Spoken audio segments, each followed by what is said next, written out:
మీ new born babies కూడా hiccups వస్తున్నాయా?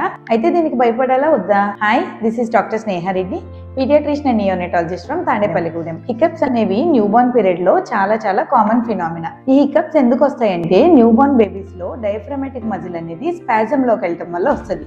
మీకు ఈజీగా అర్థమవడానికి దీనికి రీజన్స్ ఏంటో చూద్దాం. యూజువల్ గా బ్రెస్ట్ ఫెడ్ బేబీస్ మదర్ పాలు ఇచ్చేటప్పుడు చిన్నగా చప్పరించే సౌండ్ చేస్తూ ఉంటారు. ఎయిర్ అనేది ఎక్కువ లోపలికి వెళ్ళటం వల్ల డయాఫ్రామ్ అనేది ఇరిటేట్ అయ్యి హికప్స్ అనేవి వస్తాయి.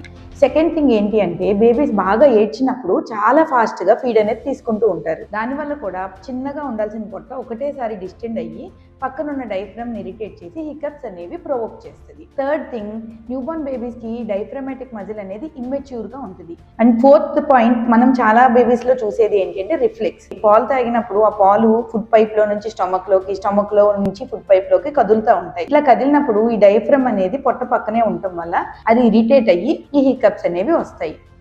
అని తీసుకోవటం వల్ల హికప్స్ లో మనకి లోపల చెస్ట్ ఇండ్రాయింగ్ వల్ల పేరెంట్స్ అండ్ గ్రాండ్ పేరెంట్స్ చాలా వరకు కంగారు పడతా ఉంటారు. హికప్స్ వచ్చినప్పుడు మీ బేబీని ఇట్లా బర్త్ పొజిషన్ లోకి తీసుకొని వీపుని స్లోగా ఇట్లా బసినట్లయితే విత్ ఇన్ 15 minutes ఆ ఎక్కిళ్ళు అనేవి తగ్గిపోతాయి. కొంతమంది పెద్దవాళ్ళు ఎక్కిళ్ళు వచ్చినప్పుడు పాలు ఇవ్వమంటా ఉంటారు.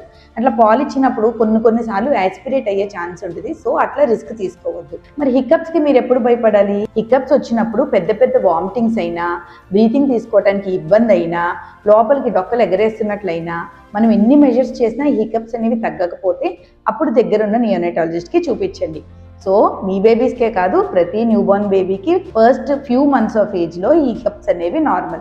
సో ఎక్కువ స్ట్రెస్ తీసుకోవద్దు. Take care. Thank you.